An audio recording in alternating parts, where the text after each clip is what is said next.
திருவண்ணாமலைக்கு போனோம்னா கையில் காசு இல்லாமல் திருவண்ணாமலைக்கு போக முடியாது. ஆனால் காசு இல்லாமல் போகிறதுக்கான கோயிலுக்கு நீங்கள் போக மாட்டீங்க. ஏன்னா உங்கள் மனசில் பதிஞ்சிருச்சு, எங்கே கூட்டம் அதிகமாக இருக்கிறதோ, எங்கு ஜனங்கள் அதிகமாக இருக்கிறதோ, எங்கு கடைகள் அதிகமாக இருக்கிறதோ அங்குதான் சக்தி அதிகமாக இருக்கிறது கடவுளுக்கு என்று நீங்கள் முடிவு பண்ணி விட்டீர்கள். சோழ நாட்டில் எத்தனை சிவாலயங்கள் கேட்பாரற்று கிடக்குதுன்னு உங்களுக்கெல்லாம் தெரியுமா தெரியாதான்னு எனக்கு தெரியாது.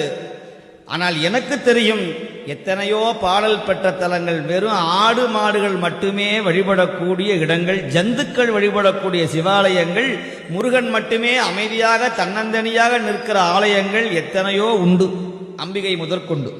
என்ன நீங்கள்லாம் என்ன பண்றீங்கன்னா, அப்படி ஒரு கம்பியை கட்டி இப்படி போய் அப்படி போய் அப்படி வந்து அப்படி வந்து இப்படி வந்து அப்படி உள்ள பார்த்தா ஒரு திருப்தி, நேராக பார்த்துட்டோம்னா சக்தி இல்லை அந்த சுவாமி.